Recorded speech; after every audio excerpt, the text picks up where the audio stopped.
ದ್ವೇಷ ಸಾಧಿಸಿಕೊಂಡು ಹೋಗೋಕೆ ಇಲ್ಲಿ ಯಾರೂ ನಮ್ಮವರಲ್ಲ, ಯಾರೂ ಶಾಶ್ವತವಲ್ಲ. ವಿಶ್ವಾಸವಿಲ್ಲದ ಸಂಬಂಧಗಳು ವಿಷಕ್ಕಿಂತ ಅಪಾಯಕಾರಿ. ನಷ್ಟದ ನೋವನ್ನು ಮರೆತು ಸದಾ ಹೊಸದನ್ನು ಸಾಧಿಸುವುದರಲ್ಲಿ ನಿರತರಾಗುವುದೇ ಜೀವನದ ಸಾರ್ಥಕತೆ. ಶ್ರೀಕೃಷ್ಣ ಹೇಳುತ್ತಾರೆ, ಕರುಣೆ ದಯೆ ಇಲ್ಲದಿದ್ದರೆ ನಿನ್ನ ದೈವ ಭಕ್ತಿಗೆ ಯಾವ ಬೆಲೆಯೂ ಇರೋದಿಲ್ಲ. ಒಳ್ಳೆ ದಿನ ಯಾವತ್ತೂ ಬರಲ್ಲ, ಯಾಕೆಂದರೆ ಕೆಟ್ಟ ದಿನ ಅಂತ ಯಾವತ್ತೂ ಇರೋದಿಲ್ಲ. ಜಗತ್ತನ್ನು ಮೆಚ್ಚಿಸುವ ಹುಚ್ಚು ಸಮರ್ಥನೆಗಳಿಗಿಂತ ಮನಸ್ಸಾಕ್ಷಿಗೆ ಒಪ್ಪಿ ಬಾಳುವ ಬದುಕು ಯೋಗ್ಯ. ಶ್ರಮವು ನಿನ್ನದೇ, ಸಮಯವು ನಿನ್ನದೇ, ಸಾಧಿಸುವ ಛಲ ಹಾಗೂ ಪ್ರತಿಫಲ ಕೂಡ. ಕಾಯುವ ತಾಳ್ಮೆ ಇದ್ರೆ ಒಳ್ಳೆಯ ದಿನ ಬಂದೇ ಬರುತ್ತೆ.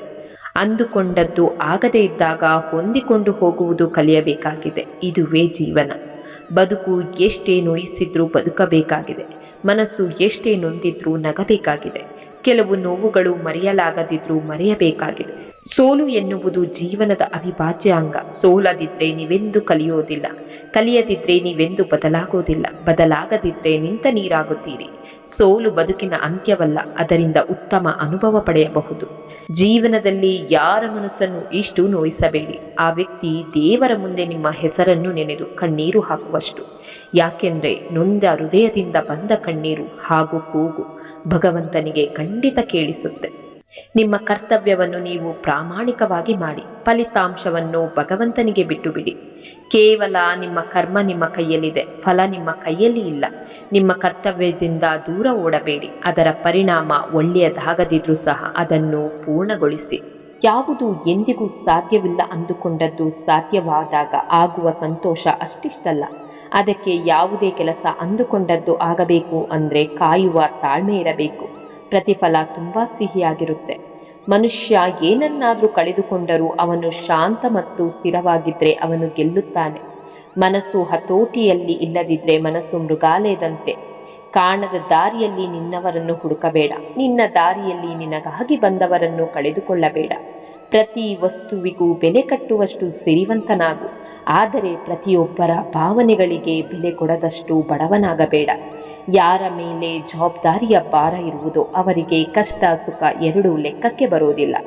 ಯಾರ ಹಂಗು ಬೇಕಿಲ್ಲ ಬದುಕಲು, ನಿನ್ನ ಬುದ್ಧಿವಂತಿಕೆ ಮುಖ್ಯ ಅಷ್ಟೇ. ಕಾಣದ ಕೈಗಳಿಂದ ಸಾವಿರಾರು ಕುತಂತ್ರಗಳು ನಡೆದರೇನಂತೆ. ಮೇಲೊಬ್ಬ ಎಲ್ಲವನ್ನು ವೀಕ್ಷಿಸುತ್ತಿರುವನು, ನಿಮ್ಮ ಕಣ್ಣೀರಿನ ಎಲ್ಲ ಹನಿಗಳಿಗೆ ನ್ಯಾಯ ನೀಡುವನು. ಸಮಯ ಕೂಡಿ ಬರುವವರೆಗೆ ಕಾಯುವುದೇ ಬದುಕು.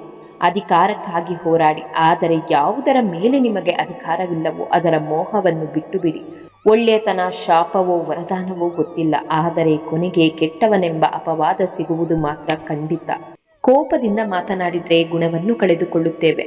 ಹೆಚ್ಚಾಗಿ ಮಾತನಾಡಿದರೆ ಶಾಂತಿಯನ್ನು ಕಳೆದುಕೊಳ್ಳುತ್ತೇವೆ. ಅನಗತ್ಯವಾಗಿ ಮಾತನಾಡಿದರೆ ಕೆಲಸಗಳನ್ನು ಕಳೆದುಕೊಳ್ಳುತ್ತೇವೆ.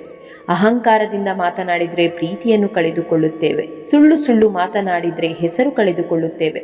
ವೇಗವಾಗಿ ಮಾತನಾಡಿದರೆ ಅರ್ಥವನ್ನು ಕಳೆದುಕೊಳ್ಳುತ್ತೇವೆ.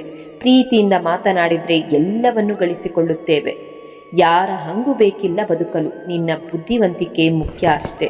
ನಾಳೆಯ ಒಳಿತಿಗಾಗಿ ಇಂದಿನ ಕೆಲ ಸಮಯವನ್ನು ಮೀಸಲಿಡುವುದು ತಪ್ಪಲ್ಲ, ಆದರೆ ಬರೀ ನಾಳೆಯ ಚಿಂತೆಯಲ್ಲಿ ಇಂದಿನ ಸಂತೋಷವನ್ನು ಕಳೆದುಕೊಳ್ಳುವುದು ತಪ್ಪು. ಒಳ್ಳೆಯವರಿಗೆ ಒಳ್ಳೆಯತನವೇ ಶತ್ರು. ಅದೆಷ್ಟೇ ಕಷ್ಟಗಳು ಬಂದರೂ ಸರಿಯೇ, ಧೈರ್ಯ ಕಳೆದುಕೊಳ್ಳಬಾರದು. ಉದುರಿದ ಎಲೆಗಳು ಎಂದಿಗೂ ಬೇರನ್ನು ಅಲುಗಾಡಿಸಲಾರವು. ಕಷ್ಟದ ಸಮಯದಲ್ಲಿ ದೇವರು ಯಾಕೆ ಸುಮ್ಮನಿದ್ದಾನೆ ಎಂದು ಯೋಚಿಸಬೇಡಿ. ಯಾಕೆಂದರೆ ಪಾಠ ಕಲಿಸಿದ ಶಿಕ್ಷಕನು ಕೂಡ ಪರೀಕ್ಷಾ ಕೊಠಡಿಯಲ್ಲಿ ಸುಮ್ಮನೆ ಇರುತ್ತಾರೆ. ಯಾರನ್ನೇ ಆಗಲಿ ಬಡಿದೆಬ್ಬಿಸುವ ಶಕ್ತಿ ಬದುಕಿಗೆ ಮಾತ್ರ ಇರುವುದು. ಕರ್ಮ ಕಾಡುತ್ತೆ, ಧರ್ಮ ಕಾಯುತ್ತೆ. ನೀವು ಎಲ್ಲಿಯವರೆಗೆ ಉಪಯೋಗಕ್ಕೆ ಬರುತ್ತೀರೋ ಅಲ್ಲಿಯವರೆಗೆ ಜನರು ನಿಮ್ಮನ್ನು ಪ್ರೀತಿಸುತ್ತಾರೆ. ಗಾಯ ವಾಸಿಯಾಗಬೇಕೆಂದರೆ ಮತ್ತೆ ಮತ್ತೆ ಅದನ್ನು ಮುಟ್ಟುವುದನ್ನು ಬಿಡಬೇಕು. ಕಹಿ ನೆನಪುಗಳು ಹಾಗೆ, ನೆನೆಯುವುದನ್ನು ಬಿಡಬೇಕು. ನಿನ್ನ ಕೋಪವೇ ನಿನಗೆ ಶತ್ರು. ಕೋಪದಿಂದ ಅವಿವೇಕ ಪ್ರಾಪ್ತವಾಗುತ್ತೆ, ಅವಿವೇಕದಿಂದ ಮತಿಭ್ರಮಣೆ ಉಂಟಾಗುತ್ತೆ, ಮತಿ ಭ್ರಮೆಯಿಂದ ಬುದ್ಧಿನಾಶ, ಬುದ್ಧಿನಾಶವಾದಾಗ ಸರ್ವನಾಶವಾಗುತ್ತೆ. ನಮ್ಮ ಬದುಕಿನ ಕರ್ಮಗಳನ್ನು ಭಯಭಕ್ತಿಯಿಂದ ನಿಷ್ಠೆಯಿಂದ ಪರಮಾತ್ಮನ ಮೇಲೆ ನಂಬಿಕೆ ಇಟ್ಟು ಮಾಡಲು ಮುಂದಾಗಬೇಕು. ಯಾಕೆಂದರೆ ಆ ನಮ್ಮ ಕರ್ಮಗಳ ಮೇಲಿನ ಸ್ವಾನಂಬಿಕೆ ಮತ್ತು ಅದರ ಮೇಲಿನ ನಿರಂತರ ಪ್ರಯತ್ನವು ಆ ಕರ್ಮಗಳನ್ನು ಯಶಸ್ವಿಗೊಳಿಸುವ ಸೂತ್ರವೂ ಹೌದು. ನಾವು ಬೇರೆಯವರಿಂದ ಪ್ರೀತಿ ಅಥವಾ ಸ್ನೇಹವನ್ನು ನಿರೀಕ್ಷಿಸುವ ಮನೋಭಾವವನ್ನು ಹೊಂದಿದರೆ ನಮ್ಮ ಮನೋಧೋರಣೆಯು ಕೂಡ ಅವರ ದೃಷ್ಟಿಯಲ್ಲಿ ಗೌರವದ ಪ್ರಮಾಣಕ್ಕೆ ಅನುಗುಣವಾಗಿರಬೇಕು. ನಮ್ಮ ಮನಸ್ಸಿನ ಮೂಲಕ ಮಾಡುವ ಕೆಟ್ಟ ಚಿಂತನೆಗಳಿಗಿಂತಲೂ ನಮ್ಮ ಮಾತಿನ ಮೂಲಕ ಮಾಡುವ ಕೆಟ್ಟ ಮಾತುಗಳ ಪಾಪವು ಮಹತ್ತರವಾದದ್ದು. ಆದ್ದರಿಂದ ದುಷ್ಟ ಮಾತುಗಳಿಂದ ನಾಲಿಗೆಯನ್ನು ದೂರವಿಡಬೇಕು. ಪ್ರತಿಯೊಬ್ಬ ವ್ಯಕ್ತಿಯ ಬದುಕಿನಲ್ಲಿಯೂ ಕೊರತೆಗಳಿರುವುದು ಸರ್ವೇ ಸಾಮಾನ್ಯ. ಹಾಗೆಂದು ಆ ಕೊರತೆಗಳ ಪಟ್ಟಿಗಳನ್ನಿಟ್ಟುಕೊಂಡು ಹೆಚ್ಚು ಕಾಲ ಚರ್ಚೆ ಮಾಡುವುದು ಉತ್ತಮವೇ? ಆದ್ದರಿಂದ ಯಾವುದೇ ಪ್ರಯೋಜನವೂ ಬಾರದು. ದೋಷಪೂರಿತ ವ್ಯಕ್ತಿಯೊಳಗಿನ ಸತ್ಕರ್ಮಗಳನ್ನು ಗುರುತಿಸುವ ಮನಸ್ಸನ್ನು ನಾವು ತಯಾರಿಸಬೇಕು. ಈ ಜಗತ್ತು ಪ್ರತಿ ಕ್ಷಣ ಚಲಿಸುತ್ತೆ, ಬದಲಾಗುತ್ತೆ ಮತ್ತು ತಿರುಗುತ್ತೆ. ಹಾಗೆಯೇ ನಾವು ಕೂಡ ಪ್ರತಿ ಕ್ಷಣ ಓಡಾಡುತ್ತೇವೆ, ತಿರುಗುತ್ತೇವೆ ಮತ್ತು ಬದಲಾವಣೆ ಹೊಂದುತ್ತೇವೆ. ನಮ್ಮನ್ನು ಮೀರಿರುವ ಒಂದು ಪರಮಾತ್ಮನ ವಿಶೇಷ ಶಕ್ತಿ ಇದೆ ಎಂಬುದನ್ನು ಮೊದಲು ಅರಿಯಬೇಕು. ಇದು ನಮ್ಮ ಕರ್ಮಗಳಲ್ಲಿನ ಕಾರ್ಯದಕ್ಷತೆಯನ್ನು ಹೆಚ್ಚಿಸಲು ನೆರವಾಗಬಲ್ಲದು. ಮಾತ್ರವಲ್ಲ, ನಮ್ಮ ದೃಷ್ಟಿಯು ವಿಸ್ತಾರವಾಗಿ ಸದಾ ಗೆಲುವಿನ ಭಾವನೆಯೊಂದಿಗಿರಲು ಸಹಾಯಕವಾಗುತ್ತೆ. ನಾವು ಮಾಡುವ ನಾನಾ ಸತ್ಕರ್ಮಗಳು ನಮ್ಮ ಜೀವನದಲ್ಲಿ ಎದುರಾಗುವ ಎಲ್ಲ ಸಂಕಷ್ಟಗಳನ್ನು ಎದುರಿಸುವ ಜವಾಬ್ದಾರಿಯುತ ಶಕ್ತಿಯ ಸಂಕೇತವಾಗಿರುತ್ತೆ. ನಾನು ಎಂದರೆ ಯಾರು ಎಂಬುದನ್ನು ಮೊದಲು ಅರಿಯಲು ಪ್ರಯತ್ನಿಸಬೇಕು. ಈ ಜ್ಞಾನವು ನಮ್ಮ ದೇಹ, ಮನಸ್ಸು ಮತ್ತು ಬುದ್ಧಿಶಕ್ತಿಯನ್ನು ಹತೋಟಿಯಲ್ಲಿರಿಸಲು ನೆರವಾಗಿ ನಂತರ ಬೇಕು ಬೇಡಗಳ ಜೊತೆಗೆ ಸಮಯ, ದೇಶ, ಜಗತ್ತನ್ನು ಮೀರಿದ ಆನಂದ ಸ್ವರೂಪವನ್ನು ಅನುಭವಿಸಲು ಪ್ರೇರಣೆ ನೀಡುತ್ತೆ. ನಮ್ಮ ಬದುಕಿನಲ್ಲಿನ ಸಮಸ್ಯೆಗಳನ್ನು ಎದುರಿಸುವ ಮೊದಲು ಅದನ್ನು ಒಪ್ಪಿಕೊಳ್ಳುವ ಮನಸ್ಥಿತಿಯನ್ನು ಬೆಳೆಸಿಕೊಳ್ಳಲು ಮುಂದಾಗಬೇಕು. ಅಂದಾಗ ಮಾತ್ರ ಆ ಸಮಸ್ಯೆಯನ್ನು ಸರಳವಾಗಿ ಬಗೆಹರಿಸುವಲ್ಲಿ ಸಾಧ್ಯ. ತೊಂದರೆ ಬಂದಾಗ ಪ್ರಾಮಾಣಿಕವಾಗಿರಿ, ಹಣ ಬಂದರೆ ಸರಳವಾಗಿರಿ, ಹಕ್ಕನ್ನು ಪಡೆದ ನಂತರ ವಿನಯವಾಗಿರಿ, ನೀವು ಕೋಪಗೊಂಡಾಗ ಶಾಂತವಾಗಿರಿ. ಇದನ್ನೇ ಜೀವನ ನಿರ್ವಹಣೆ ಎಂದು ಕರೆಯಲಾಗುವುದು. ಇಲ್ಲಿ ನಾವು ಯಾವುದೇ ವ್ಯಕ್ತಿಯನ್ನು ಕೇವಲ ಹೊರದೃಷ್ಟಿಯಿಂದ ಅತ್ಯಂತ ಸಾಮಾನ್ಯನು ಎಂದು ಅಳೆಯಲು ಹೋಗಬಾರದು.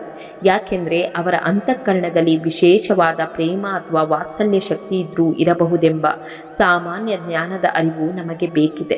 ಜೀವನದಲ್ಲಿ ನಾವು ಯಾವುದೇ ವ್ಯಕ್ತಿಯನ್ನು ಅವಹೇಳನೆ ಮಾಡಬಾರದು. ಯಾಕೆಂದರೆ ನಾವು ನಿಂದಿಸಲ್ಪಟ್ಟವನು ನಮ್ಮ ಅಗತ್ಯ ಸಂದರ್ಭದಲ್ಲಿ ನೆರವಿಗೆ ಬರುವನು. ಹಾಗಾಗಿ ನಾವು ನಮ್ಮ ಮನಸ್ಸಿಗೆ ಸರ್ವರನ್ನು ಏಕಚಿತ್ತದಿಂದ ಸ್ವೀಕರಿಸಲು ತರಬೇತಿ ನೀಡಲು ಮುಂದಾಗಬೇಕು. ಪರಮಾತ್ಮನ ಮೇಲೆ ಶ್ರೇಷ್ಠ ಸಂಕಲ್ಪ ಹೊಂದಿರುವವರು ಯಾವುದೇ ಅವಕಾಶ ಮತ್ತು ಸಹಕಾರಕ್ಕಾಗಿ ಹುಡುಕಾಟ ನಡೆಸಲಾರರು. ಪರಮಾತ್ಮನ ಮೇಲಿನ ಪರಿಶುದ್ಧವಾದ ನಂಬಿಕೆಯು ಅವರ ಎಲ್ಲ ಸಮಸ್ಯೆಗಳನ್ನು ನಿವಾರಿಸಿಕೊಡುತ್ತದೆ.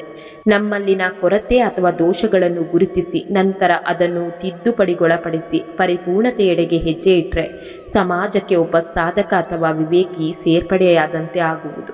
ಯಾವುದೇ ಧರ್ಮವು ಹಿಂಸೆ ಮತ್ತು ದ್ವೇಷವನ್ನು ಬೆಂಬಲಿಸೋದಿಲ್ಲ. ಆದಾಗ್ಯೂ ಒಂದು ಧರ್ಮವು ದ್ವೇಷ ಮತ್ತು ಹಿಂಸಾತ್ಮಕ ಚಟುವಟಿಕೆಗಳಲ್ಲಿ ನಿರತವಾದರೆ ಅದನ್ನು ಧರ್ಮ ಎಂದೆನ್ನಲು ಸಾಧ್ಯವಿಲ್ಲ. ಹಲವರು ತಮ್ಮ ಕೆಟ್ಟತನದ ಸಹವಾಸದಿಂದ ಇದ್ದಕ್ಕಿದ್ದಂತೆ ಎಚ್ಚೆತ್ತು ಉತ್ತಮರಾಗುವರು. ಹಾಗೆಯೇ ಇನ್ನು ಕೆಲವರು ತಮ್ಮ ಹೆಚ್ಚಿನ ಉದಾರ ನೀತಿಯಿಂದಾಗಿ ತಮ್ಮ ಬದುಕನ್ನು ಅವನತಿಗೆ ತಳ್ಳುವರು. ಸಮಸ್ಯೆಗಳು ಸಣ್ಣ ರೂಪದಲ್ಲಿದೆಯೇ ಅಥವಾ ದೊಡ್ಡ ರೂಪದಲ್ಲಿದೆಯೇ ಎಂಬುದು ಅವರವರ ಮನಸ್ಥಿತಿಯನ್ನು ಅವಲಂಬಿಸಿದೆ. ನಮ್ಮ ಬದುಕಿನ ಸರ್ವ ಆಗುಹೋಗುಗಳು ನಮಗೆ ಒಪ್ಪಿಗೆಯಾದರೂ ಸರಿ ಅಥವಾ ಒಪ್ಪಿಗೆಯಾಗದಿದ್ರೂ ಸರಿ, ಅದು ಪರಮಾತ್ಮನಿಚ್ಛೆಯಂತೆ ಘಟಿಸುತ್ತಲೇ ಹೋಗುತ್ತೆ. ಆದರೆ ನಾವು ತೃಪ್ತಿದಾಯಕವಾಗಿರಲು ನಮ್ಮ ಮನಸ್ಸನ್ನು ಮಾತ್ರ ಸಮಸ್ಥಿತಿಯಲ್ಲಿಟ್ಟುಕೊಳ್ಳಲು ಅಣಿಯಾಗಬೇಕು.